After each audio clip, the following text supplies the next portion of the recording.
공부를 좀 많이 해야 되는 시기에 좀 정보가 없으니까 안 하고 있지 않나라는 생각이 만든 겁니다. 이 영상은 우리 학부모님들, 우리 학생들 꼭 같이 봤으면 좋겠어요. 특히 우리 학생들. 학교 생활이 전체적으로 잘 찾아보고 꼼꼼하게 챙겨서 해야 된다는 시스템으로 학교에는 벌점제와 상점제가 있고 제일 좋은 점은 알림장을 적지 않는다는 가장 좋은 장점이 있습니다. 수업 시간 자체가 40분에서 45분으로 늘어나서 과목마다 선생님들이 다 달라요. 직장 같은 경우에도 교복으로 시험 기간이 존재한다거나 숙제하는 시간이 촉박해질 수 있어요. 5일 중에 4일은 7교시가 되었고 하루는 6교시 과목이 초등학교보다 훨씬 더 많아졌고 6교시는 3시, 7교시는 4시쯤 학원이나 방과후를 하게 된다면 나만의 시간이 더 줄어든다는 그런 단점도 있습니다. 초등학교 때는 취미생활을 할 여유가 있었는데 학교 올라오고 나서부터는 좀 더 학업에 좀 더 집중해야 할 시기인 것 같아서 강연이라고 되게 많이 늘고 있을 텐데 그때 책이라도 한 권만 덜 읽어오는 게 도움이 될 것 같다고 이야기를 해주고 싶어요. 중학교에 여러 변화가 있겠지만 일단 외견상으로 가장 큰 건 교복을 입습니다. 자, 과목별로 선생님이 전부 다 다르시고요. 그리고 학습량이 늘어납니다. 과목별로. 그리고 수행평가라는 것들이 좀 더 초등학교 때도 해봤지만 더욱 좀 점수적으로 연결이 되는 학습이기 때문에 꼼꼼해질 필요가 있을 것 같고요. 또 수업 시간이 늘어나니까 그만큼 학습 체력, 오래 앉아있는 시간들에 대한 적응기를 잘 가져놓는 게 중요할 것 같고요. 중학교 1학년은 자유학년제이기 때문에 우선 시험이 없습니다. 그러니까 학습에 대해서 본인이 다시 잘할 수 있도록 계속 복돋아주는 게 필요하고요. 그리고 학생 참여형 수업이고 다양한 체험활동이 있기 때문에 우리 친구들이 진로를 찾아가는 데는 상당히 도움이 될 거라고 봅니다. 대학을 가기 위해 제일 중요한 게 이런 비교과 관리입니다. 친구들이 굉장히 어려운데 중학교 때 그래서 특목고 자사고 가는 친구들이야 당연히 하겠지만 그렇지 않은 친구들도 평소에 생기부 관리하는 법들을 좀 중학교 때 열심히 해볼 필요가 있겠죠. 어쨌든 중학교가 되면 본인 스스로 챙겨야 될 것들이 많아진다는 것, 그리고 앞으로 평가가 좀 더 냉정해진다는 걸 꼭 기억했으면 좋겠습니다. 일단 시험 치기 한 달 전부터 공부를 시작하였고 학교 교과서와 프린트 그리고 선생님이 짚어주신 부분을 토대로 한 권의 노트를 요약해서 정리하여서 암기하였고 교과서나 선생님이 특별히 따로 얘기해 주시는 부분, 학교 프린트에서 대부분 출제가 되기 때문에 저는 대부분 학교 교과서를 가지고 공부를 했어요. 수학만 서술형 평가가 들어가 있었고 선생님들께서 매우 꼼꼼하게 측정하시는 편이며 대부분 배운 내용에서 출제가 되지만 배운 내용에서의 응용 문제와 살짝 심화된 문제까지 출제가 됩니다. 일단 개념 정리를 하고 그다음에 문제집을 풀면서 여러 문제를 익히고 시험 전에 교과서와 포트폴리오를 보며 마지막 정리를 한 후 시험을 보러 갔습니다. 시험 기간에는 학교 끝나거나 학원 끝나고도 이제 못 놀고 맨날 시험 공부나 학원 숙제에 더 매념하게 되는 것 같아요. 저는 학교에서 수업했던 내용들로만 대부분 나오는 것 같고 그렇게 어렵게 나오지는 않은 것 같아요. 그 학교 홈페이지에거나 안내장 이렇게 앱이 있는 학교마다 다르지만 평가 계획서 이렇게 무조건 안내장으로 하나씩 오는데 그걸 무조건 프린트를 해서 수행평가 반영률과 지필평가 반영률을 자기가 먼저 알고 있으면 수행평가는 솔직히 시험 같은 거보다 훨씬 더 많은 비중을 차지할 때도 있어서 웬만하면 꼼꼼히 하는 게 좋고 수학이나 영어 이런 거는 대부분 책 검사나 아니 단어 시험 이런 걸로 이루어지고 사회나 도덕 같은 거는 마인드맵을 그린다던가 질문지 이런 거를 만들어서 내는 경우가 많았던 것 같아요. 일단 수행평가 준비를 조금 더 철저하게 준비해야 된다는 점에 있어서 좀 바뀐 것 같고 국어는 책을 여러 권 읽고 독서록을 수학이 이제 여러 문제를 주시고 나서 그 문제에 이제 서술형 그런 거를 외우게 하신 다음에 똑같이 쓰게 하셨어요. 이제 그런 유형이 되게 처음이었어가지고 제일 기억 남았던 것 같아요. 영어는 선생님께서 이제 따로 불러내셔가지고 발음 연습을 하셨었는데 도덕은 약간 문제 같은 거를 주신 다음에 사건 하나를 그에 대해서 해결 방안 같은 거를 물어보셨어요. 교과서 정리와 포트폴리오, 과학 실험을 하고 보고서 정리 등 여러 가지 활동을 하는데 수학 수행평가와 같은 거는 포트폴리오 및 마인드맵을 시간을 줘서 1단원, 2단원 내용 전체를 정리를 시킨다던가 공식 유도 과정을 적는 걸 시험을 본다던가 아니면 문제를 풀었던 거를 다시 선생님 문제를 조금 변형을 해서 문제 풀기 등 단원평가 및 좀 수학은 여러 개의 수행평가를 받았던 것 같습니다. 중학교 내신 솔직하게 어렵지 않습니다. 사실 쉽다고 해야 됩니다. 왜 쉽냐? 정부에서 수월하게 가르치라고 지침이 내려온 지 한참 됐거든요.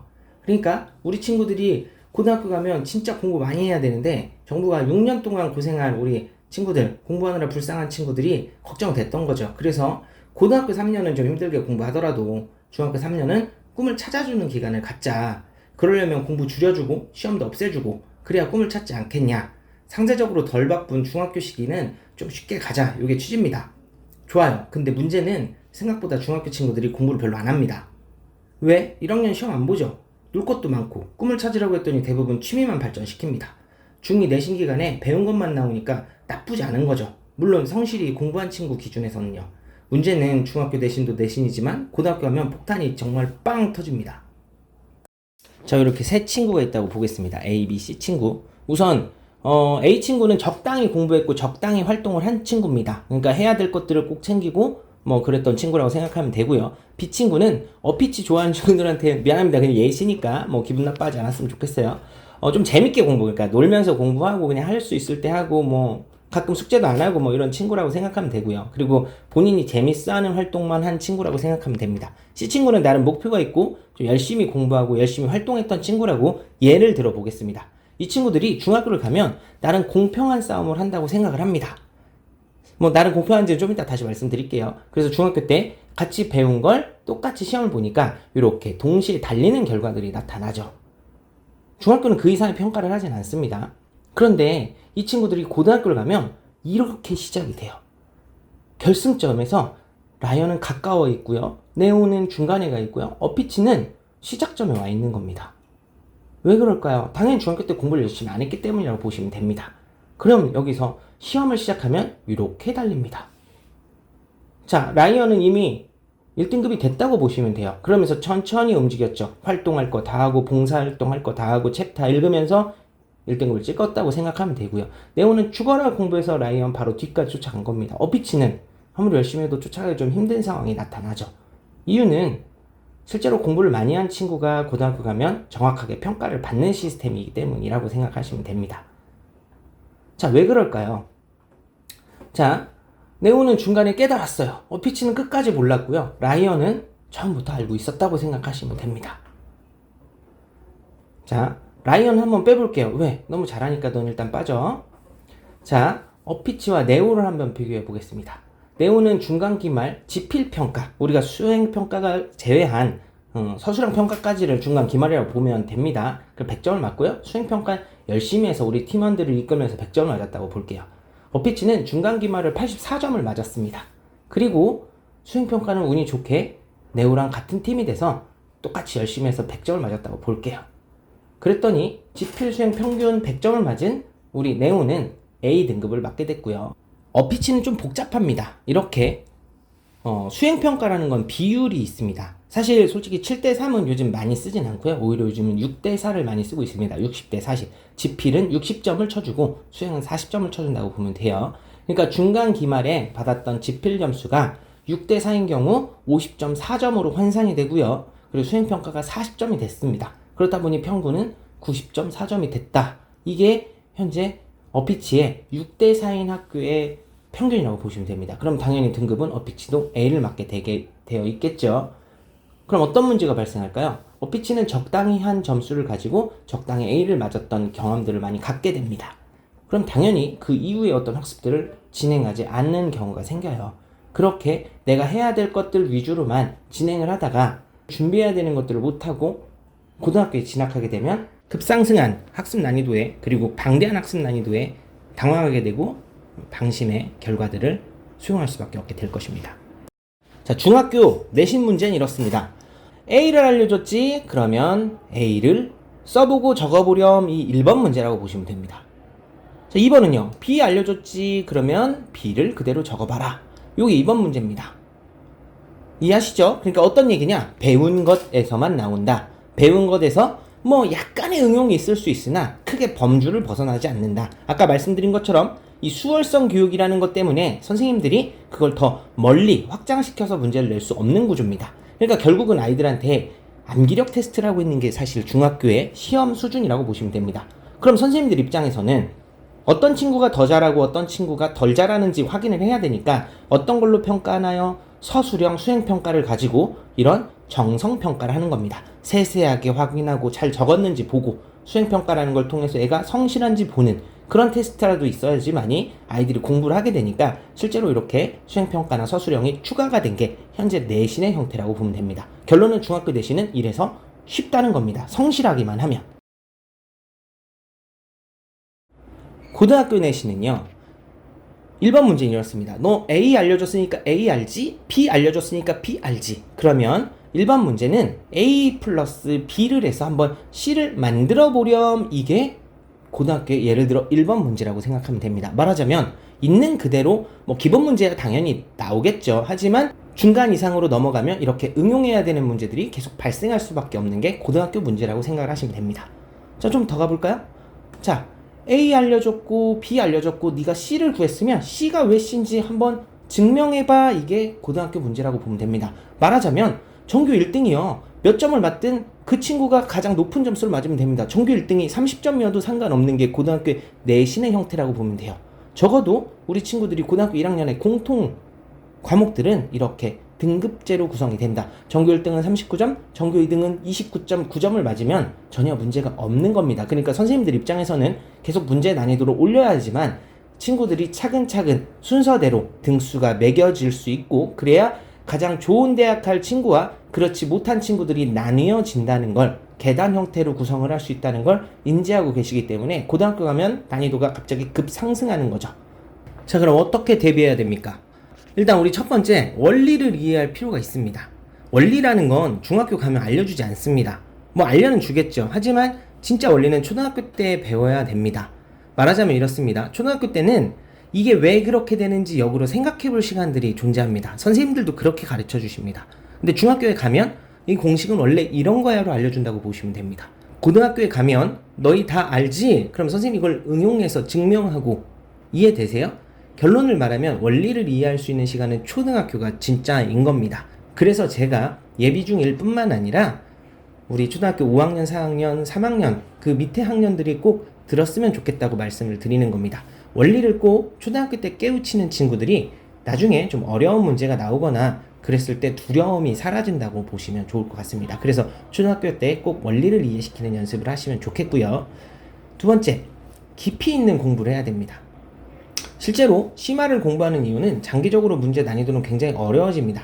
그 난이도들을 학생들이 다 소화하기가 쉽지 않은 거죠. 그래서 미리 배워보는 연습을 하는 겁니다. 미리 깊이 있게 공부를 해보는 거죠.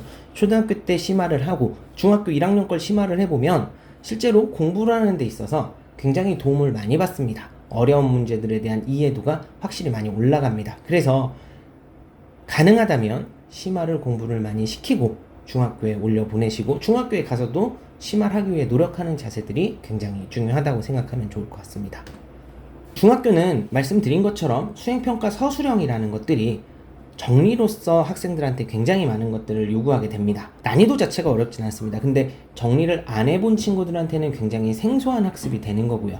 초등학교 때 서술형이 있었다지만 중학교처럼 냉정한 평가를 받아본 적이 별로 없는 거죠. 중학교는 말씀드린 것처럼 정성평가가 들어갔습니다. 정량평가라는 시험 자체의 난이도가 높지 않기 때문에 학생들을 공부시키기가 쉽지 않은 거죠. 그렇다 보니까 학생들이 정성스럽게 공부해야 될 것들을 갖춰놨다고 생각하면 좋겠죠. 세심하게 학생들에 대한 평가를 하겠다라는 대비라고 보시면 됩니다. 그러니까 정리 못하는 친구들이 가보면 문제 난이도가 어렵진 않은데 굉장히 생소하니까 어려워합니다. 많이 틀리고 실수하고 특히 서술형 평가에서는 실수가 나오는 경우가 많고 수행평가 같은 경우는 학생들이 안 하고 성실하지 못한 경우가 좀 있는 거죠. 그것에 대한 대비를 하기 위해서 미리 정리하는 습관을 좀 생활화하실 필요가 있다라고 보시면 됩니다. 학습 시간을 조금씩 당겨라. 고등학교 가면 우리 친구들 굉장히 어렵습니다. 진짜 많이 어려워져요. 그래서 우리가 조금 미리 예습을 하고 갈 필요가 있습니다. 솔직히 말씀드리면 그건 예습의 범주를 좀 벗어날 겁니다. 사실 중학교 때 고등학교 것들을 좀 예습하지 않고 가면 내가 모르는 이야기들을 자꾸 떠들고 난 그걸 구경할 수밖에 없는 게 실제로 나한테 벌어지는 일일 수 있는 거죠. 그러려면 지금부터 뭘 해야 될까요? 내가 미리 볼 수 있다면 좀 다음 것들을 미리 당겨서 보고 그리고 조금 더 연습해보고 그러다 보면 조금씩 시간이 빨라지겠죠. 내가 중학교를 다른 친구들보다 좀 빨리 보게 되고 그러면 고등학교를 좀 미리 예습해 볼 수 있는 기회가 생길 수 있을 겁니다. 조금씩 나의 학습 시간을 당겨서 내가 나중에 해야 될 것들을 경험해 보는 건 굉장히 중요한 포커스가 될 거다라고 이해하시면 좋을 것 같습니다. 초등학교 때만큼 시간이 많을 때가 없습니다. 독서할 시간 없어요. 압니다. 근데 중학교, 고등학교보다 훨씬 많습니다. 독서를 많이 한 친구들이 문장 구사력뿐만 아니라 학습을 이해하는 데 굉장히 도움을 많이 받습니다. 시험이라는 것, 문제를 푼다는 것에서 가장 중요한 건 일명 출제자의 의도를 파악하는 법을 익히는 겁니다. 이 사람이 어떤 생각으로 이 문제를 냈을까를 가장 먼저 접하게 만들어주는 것이 바로 독해력입니다. 그걸 키워주는 건 독서이고요. 그래서 시간이 그나마 있는 초등학교 시절, 중학교를 넘어오는 이전에 독서를 좀 많이 하고 오시기를 정말로 많이 당부를 드립니다. 중학교부터는 해야 될 과목도 많아지고 그리고 학습 시간도 늘어난다고 분명 말씀드렸습니다. 고등학교 가면 당연히 더 많아지고 더 길어집니다. 학습 시간이 늘어나는 것에 대비해서 학습 체력을 길러 놓으실 필요가 있다라고 생각하시면 될 것 같습니다. 이것만 지키셔도 우리가 중학교 가기 전에 어느 정도는 적응을 할 수 있는 기본 토대가 될 수 있다라고 보시면 됩니다. 사실 한 가지 더 더해드리자면 우리가 목표가 있고 진로가 있다면 사실 이보다 좋을 수는 없습니다만 막상 지금 아직 경험을 많이 못 해본 우리 초등학교 친구들이 모든 것을 다 알고 내 꿈을 정하긴 어려울 테니까 우선 우리가 먼저 할 수 있는 것들 충분히 고민해보고 그리고 당장 눈앞에 있는 학습들을 잘 정리해서 온다면 자신감 넘치는 중학교 생활은 물론 우리 초등학교에서 생활하는 우리 초등학생 친구들도 학습에 대한 자신감이 많이 올라갈 거라고 생각이 됩니다.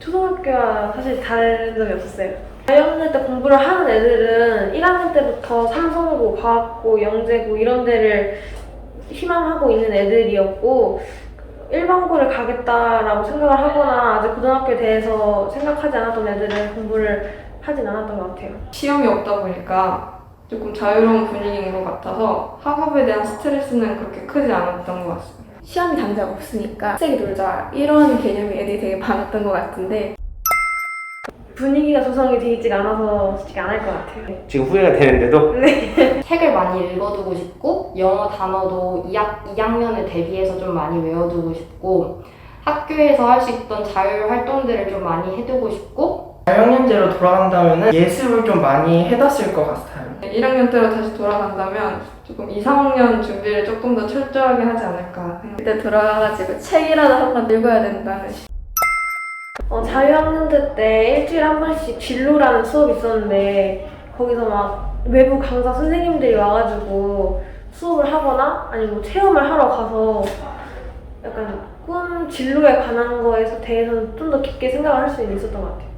이제 강사님을 초청해서 진로 수업을 많이 듣게 돼서 진로에 대한 확고한 생각도 생겼고 자유학년제 수업이 참여형 수업으로 조금 재밌고 활동적으로 진행이 되는데 일단 듣고 싶은 수업을 직접 신청해서 들을 수 있다는 점이 좋은 것 같고 미래 장래 희망이나 좀 직업 체험 쪽으로 여러 가지 활동을 주로 열심히 했던 것 같아요. 그래서 찾았어 진로를? 찾았지만 계속 바뀌고 있는 중이에요. 자유학년제, 선진국형 교육제도입니다.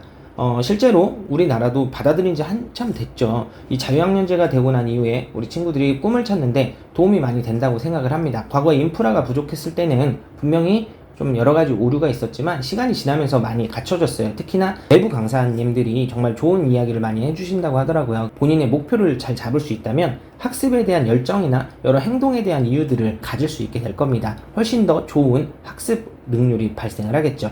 다만 그 해당 시간에 학습에 대한 부족함들이 발생할 수 있기 참 좋습니다. 특히나 친구들하고 시험이 없기 때문에 부담 없이 놀고 어울리고 이런 과정들이 생각보다는 좋은 영향이 안 될 수도 있겠죠. 그래서 그 시간 동안 좀 슬기롭게 자유학년제를 잘 생활하는 방법들을 익힐 필요가 있을 것 같습니다. 수업에 대한 준비라든지 교과에 대한 심화에 대한 이런 준비들을 해놔야 학습량이 많아지는 나중에 중학교 후반부 고등학교에 가서도 문제가 없을 것이고요. 자율적인 활동을 잘 참여해서 내가 해야 될 동아리라든지 봉사나 뭐 책이라든지 이런 것들을 잘 읽는 시간을 가질 필요가 있습니다. 대학을 갈 때 반드시 필요한 생활기록부의 연습을 중학교 때 꼼꼼하게 해보는 것.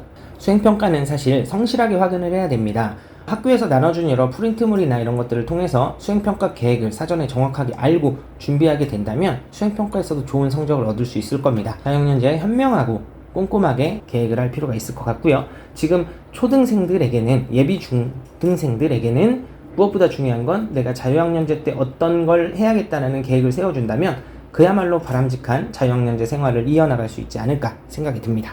요즘 가장 뜨겁습니다. 공통선택으로 구분된 국어 수학 그리고 계열을 구분하지 않는 탐구. 네, 이렇게 나뉜 이유는 간단합니다. 이 고교학점제로 이어지는 형태라고 생각을 하시면 되거든요.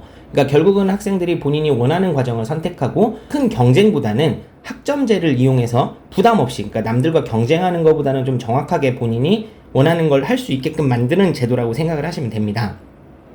그렇게까지 깊이 있게 생각하실 필요는 없습니다. 어차피 결과론적으로 봤을 때는 본인에 맞는 학습을 택하게 될 겁니다. 여기서 주목해야 될 건 수학에 대한 이슈들이 너무나도 커져 있습니다. 문이과 통합이 되면 어떤 친구가 제일 유리할까요? 어차피 영어는 절대평가이고 공통 과목입니다. 그래서 요즘 뭐 우스갯소리로 영어 중학교 때 졸업을 해야 된다는 얘기가 괜히 있는 이야기가 아닙니다.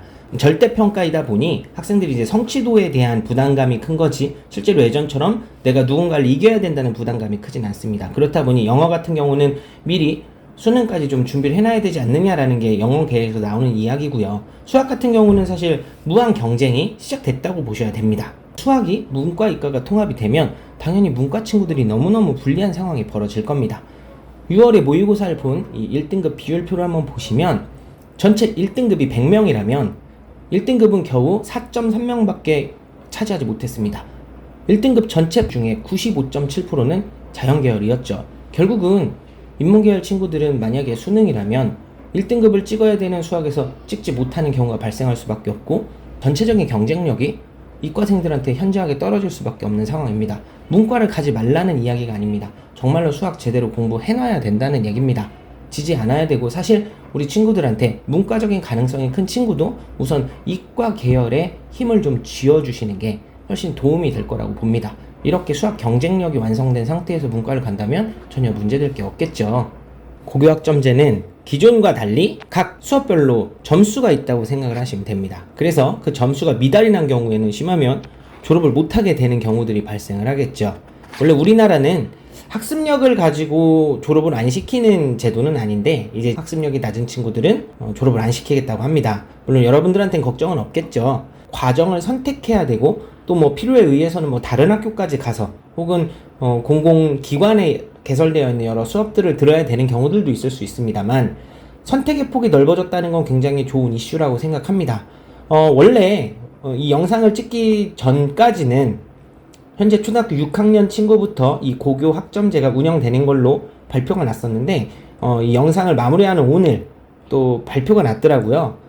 현재 중2부터 시행을 하는 것으로. 그럼 2023년도에 현 중2가 시행이 되니까 여러분들은 사실 선배들이 어떻게 진행하는지 보고 결정을 해도 늦지 않을 것 같습니다. 어떻게 보면 굉장히 불안한 한 이슈에서 좀 충분히 준비하고 갈 수 있는 이슈가 되지 않았을까라고 생각을 합니다. 다만 대입을 어떻게 진행하는지는 원래 현재 초등학교 6학년, 그러니까 예비 중1 학생들 대상으로 2024년도에 발표를 하기로 했었는데 중2가 미리 고교학점제를 진행하기 때문에 2022학년도에 발표를 하지 않을까 싶습니다. 아직 논의가 되지 않았기 때문에 정확히 어떻게 이 고교학점제를 가지고 대입을 선발할지 나와 있진 않지만 분명히 좀 획기적인 방안이 나오지 않으면 여러가지 뭐 불공평하다는 이야기가 나올 수밖에 없는 제도이기 때문에 좀 잘 지켜볼 필요가 있을 것 같습니다.